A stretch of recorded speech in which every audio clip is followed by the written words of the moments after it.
YouTuber के इश्क 800 पृष्ठों में छपा एक कहानी संग्रह है, जिसमें साधारण सुनी सुनाई कहानियां नहीं, उच्च कोटि की मनोरंजक व ज्ञानवर्धक साहित्यिक रचनाएं हैं। आप अपने चैनल के लिए इनमें से किसी कहानी का वीडियो बनाना चाहें तो कॉपीराइट के लिए संपर्क करें 9811166943। मुझे क्रिकेट खेलनी नहीं आती। बचपन में गुल्ली डंडा खेला करता था, उसका एक्सपर्ट हूँ। उसी एक्सपीरियंस का फायदा उठाकर मैंने एक गुल्ली के साथ एक नई फिल्म की टिकट बांधी और गुल्ली को शॉट मारकर उसे पहुंचाने की स्कीम बनाई। निशाना लगाकर उसके सामने फेंकने में जितनी देर लगी, उतनी देर में उसका चाचा छत पर आ गया। मैं नीचे फर्श के साथ चिपक कर छिप गया, नहीं तो उसे पता चल जाता कि गुल्ली किसने चलाई। फर्श पर चिपके हुए मुझे ख्याल आया कि लड़की को भेजा हुआ टिकट लड़की के चाचा के हाथ आ गया तो वो मार मार दुम्बा बना देगा। ये सोचकर ही पसीना आने लगा। मैं पहली बार प्रियंका से मिलने की सोच रहा था। चाचा के बड़े बड़े हाथ आंखों के सामने नाचने लगे तो कमीज पसीने से भीग गई और पैंट में सुसु निकल गया। मेरी पैंट भी ऐसे ही भीग गई जैसे आज तुम्हारी भीग गई है।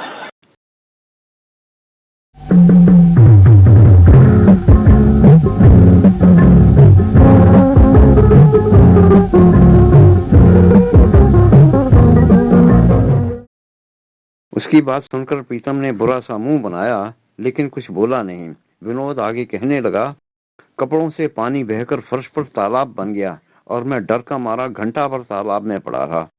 इतना बताकर वह कुछ देर रुका और फिर से आगे का किस्सा बताने लगा। अगले दिन किसी तरह हिम्मत करके मैं सिनेमा पहुंचा। जब हॉल में अंधेरा हो गया तो चोरों की तरह खामोशी से चलता हुआ अंदर गया। हॉल के कर्मचारी से अपनी सीट की लोकेशन पूछी। पूछकर दूर से देखा तो सीट पर लड़की बैठी नजर आई।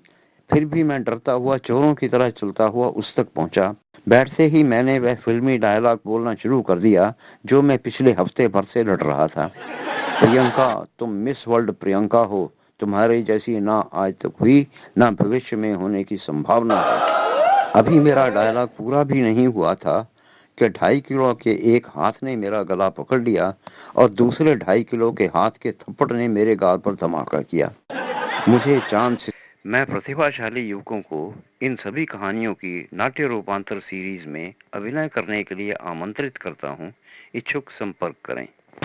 तारे और सूरज एक साथ दिखाई देने लगे, लेकिन मेरे पसीने ने मुझे बचा लिया। उसके हाथ से मेरा गला फिसल गया और मैं उसके हाथ से निकलकर पूरी स्पीड से वहां से भाग निकला।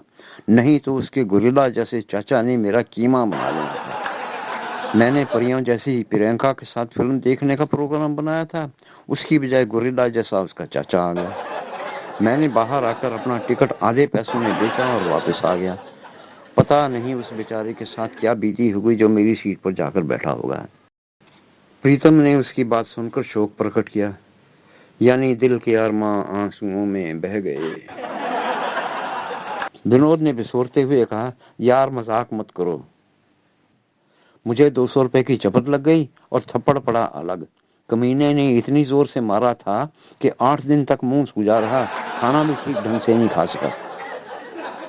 प्रीतम ने उसे डराया, आपसे सविनय अनुरोध है, सब्सक्राइब अवश्य करें। मुझे इससे भी ज्यादा मनोरंजक रचनाएं प्रस्तुत करने की प्रेरणा दें और इसे अपने परिचितों के साथ शेयर भी करें। धन्यवाद। प्यार करने वालों के साथ अक्सर ऐसे ही होता है। मजनू को तो सारा शहर पत्थर मारता था। विनोद ने आत्मरक्षा की, मैं उतना बीमार नहीं हूँ। अब ज्यादा बातें मत करो, उससे दोस्ती करने का कोई ठीक ढंग का तरीका बताओ। प्रीतम ने उससे पूछा, तुम अपनी छत पर कपड़े सुखाने जाते हो? तो विनोद ने उसे बताया, नहीं, पतंग उड़ाने जाता हूँ। तो प्रीतम ने कहा, और वह पढ़ने आती है?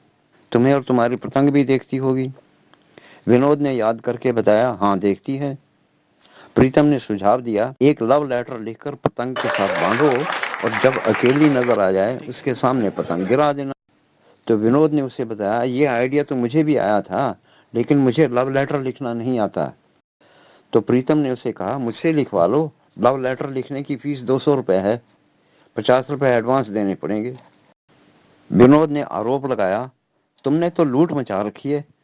तुमसे 200 रुपए में लव लेटर लिखवाने से कहीं अच्छी स्कीम है कि सिनेमा की 2 टिकटें खरीद लूं, एक टिकट पतंग के साथ बांध कर उसके पास फेंक दूं, तो ज्यादा अच्छा रहेगा। उसके साथ फिल्म भी देख लूंगा।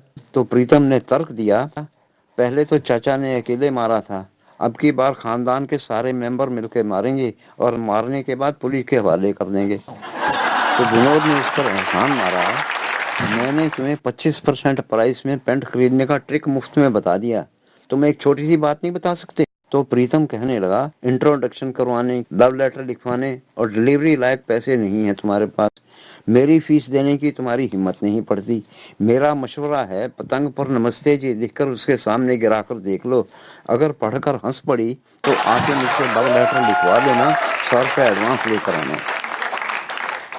तो विनोद हंस पड़ा। हंसते हुए कहने लगा, लड़की हंसी तो फंसी, ये बात तो हर बच्चे तक को पता है, मुझे भी मालूम है। तुम कोई नई बात थोड़ी कर रहे हो, मेरा काम तो इससे ही बन जाएगा, फिर लव लेटर जैसी फिजूल चीज की क्या जरूरत? कहते हुए विनोद जाने के लिए उठ पड़ा। तो प्रीतम ने जल्दी से उसके आगे हाथ फैलाया और बोला, लाओ मेरी फीस के 50 रुपए जो तुमने मुझसे वादा किया था। तो विनोद जवाब में कहने लगा, 50 रुपए? इतनी सी बात बताने के 50 रुपए? बेवकूफ समझ रखा है? इतनी बात तो गली का कोई बच्चा भी बता देगा, मैं तो 20 रुपए दूंगा। कहते हुए उसने जेब से 10-10 के 2 नोट निकालकर उसके हाथ पर रख दिए। प्रीतम कुछ बोल पाता इससे पहले ही उसने एक नोट वापस उठा लिया और कहने लगा, तुमने मुझे पेप्सी भी तो पिलानी थी, मैं तुम्हारा ग्राहक हूँ। नहीं पिलाई कोई बात नहीं, मैं पैसे रख लेता हूँ, रास्ते में पी लूंगा। कहकर विनोद मुस्कुराता हुआ बाहर निकल गया। जाते जाते बाहर के कमरे में खड़े बुद्धू की नाक भी मरोड़ गया। बुद्धू ने अंदर आकर प्रीतम से पूछा, कितने पैसे देकर गया? मैंने इसे 250 रुपए बताए तो कहने लगा 50 रुपए देगा। प्रीतम ने रुआंसे स्वर में उसे बताया, बड़ी मुश्किल से 10 रुपए देकर गया है।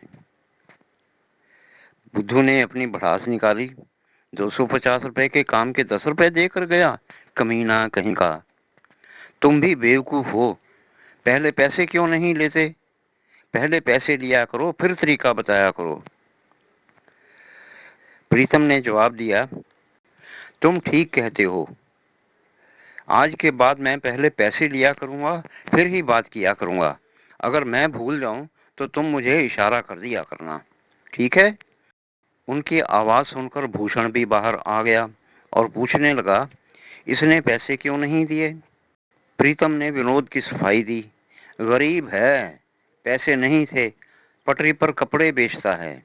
भूषण ने अपनी मन की बात उसके सामने रखी, इसके पास 50 रुपए तुम्हें देने के लिए नहीं है, फिर ये प्यार क्यों कर रहा है? शादी कैसे करेगा? शादी में तो बहुत पैसे लगते हैं और शादी हो जाए तो खर्चा भी दुगना हो जाता है, वह कहां से लाएगा? प्रीतम ने प्रसंग को तर्क की परिधि में लाना चाहा। प्यार में ज्यादा मुश्किलें गरीबों को ही होती हैं, पैसे वालों की सारी मुश्किलें पैसा होने के कारण हल हो जाती हैं। हमारे पास ज्यादातर गरीब लोग ही आते हैं। भूषण सुनकर बिना कुछ कहे बाथरूम में चला गया। कुछ देर बाद बाथरूम से बाहर आया तो प्रीतम से पूछने लगा, प्रेमी के साथ हुआ वार्तालाप तो कॉमेडी डायलॉग में हुआ, सभी से ऐसी ही बातें करते हो?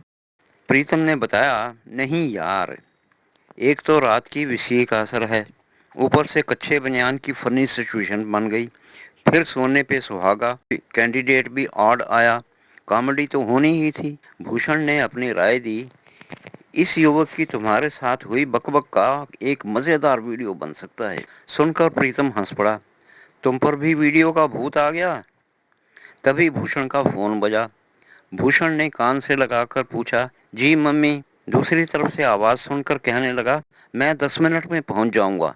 और प्रीतम से कहने लगा, मेरी लैंड लेडी है, नाश्ते के लिए बुला रही है, बड़ी मदरली लेडी है, मैं जा रहा हूँ, बाकी बातें बाद में करेंगे। और भूषण अपने कमरे पर जाने के लिए निकल गया।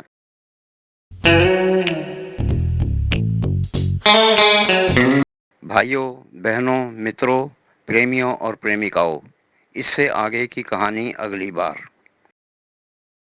यूट्यूबर प्रीतम की आगे की कहानी इससे भी कहीं ज्यादा मनोरंजक है।